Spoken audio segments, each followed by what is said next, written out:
আল্লাহর সাথে কথা বলা বলতে মানুষের মতো সরাসরি কথোপকথন বোঝানো নয়, বরং একজন বান্দা যখন দোয়া, সালাত, সেজদা, ইস্তেগফার, কোরআন তেলাওয়াত এবং নিজের অন্তরের কথা আল্লাহর কাছে প্রকাশ করার মাধ্যমে তার সঙ্গে সম্পর্ক গভীর করে, এটাকেই আল্লাহর সাথে কথা বলা বলে। আপনি যখন একা হয়ে আল্লাহর কাছে নিজের কষ্ট, ভয়, আশা, প্রয়োজনের কথা বলেন, তখন সেটি আপনার রবের কাছে দোয়া। মানুষের কাছে সব কথা বলা সম্ভব না হলেও আল্লাহর কাছে কোনো কথা গোপন নয়। কোরআনে আল্লাহ বলেন, তোমরা আমাকে ডাকো, আমি তোমাদের ডাকে সাড়া দেব। সূরা গাফির। যে কথা কাউকে বলতে পারছেন না, সেই কথাই হয়তো আপনার রবের কাছে বলার সময় এসেছে।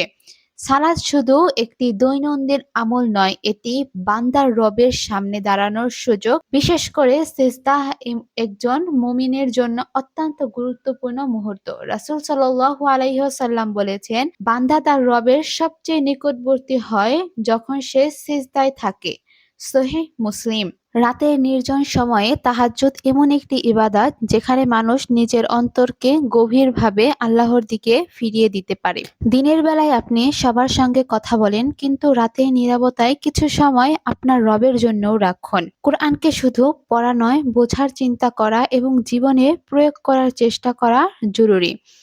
একজন মুমিন যখন কোরআন পড়ে এবং নিজের জীবনের সঙ্গে তার শিক্ষা মিলিয়ে দেখে, তখন তার আল্লাহর সঙ্গে সম্পর্ক আরো গভীর হয়। মানুষের সামনে শক্ত থাকার চেষ্টা করলেও আল্লাহর সামনে নিজেকে দুর্বলতা প্রকাশ করতে কোনো লজ্জা নেই।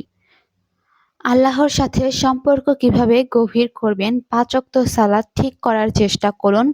সব সময় সকল কাজের আগে ৫ ওয়াক্ত নামাজ সঠিক টাইমে পড়ার চেষ্টা করবেন। যদি কখনো ভুলবশত নামাজ কাজা যায়, তাহলে সেটা অবশ্যই কাজা ওঠানোর চেষ্টা করবেন। হ্যাঁ, ঠিক, এটা কাজা যেতেই পারে, স্বাভাবিক, কারণ আমরা মানুষ, আমরা তো রোবট নয় যে সব সময় সঠিক টাইম মেনটেন করে কাজ করতে পারবো।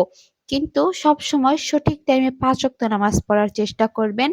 প্রতিদিন কিছু সময় একান্তে দোয়া করুন, সিজদায় বেশি বেশি আল্লাহকে স্মরণ করুন, নিয়মিত ইস্তেগফার করুন। হ্যাঁ, সিজদায় প্রত্যেকটা দোয়াই সবসময় বেশি কার্যকারিতা হয়, এটা মনে রাখবেন। কোরআন যখন তেলাওয়াত করবেন, তখন সেটার অর্থ বোঝার চেষ্টা করবেন যে আল্লাহ তাআলা এই আয়াতের মাধ্যমে আমাকে কি ইঙ্গিত দিয়েছে। এইটা বোঝার চেষ্টা করলে কোরআন পড়তে আরো বেশি ভালো লাগবে। গুনাহ হয়ে গেলে হতাশ হবেন না, তওবা করুন, আল্লাহর কাছে বেশি বেশি ইস্তেগফার পড়ুন এবং আল্লাহর কাছ থেকে পানাহ চান। লোক দেখানো আমল করার থেকে অল্প হলেও একান্তে গোপনে আমল করার চেষ্টা করুন। আল্লাহকে স্মরণ করার চেষ্টা করুন। আল্লাহর উপরে তাওয়াক্কুল করুন। আল্লাহর উপরে সবসময় ভরসা রাখবেন এবং নবী রাসূলের উপরে সবসময় দুরূদ পাঠ করবেন। আসসালামু আলাইকুম ওয়া রাহমাতুল্লাহি ওয়া বারাকাতুহু।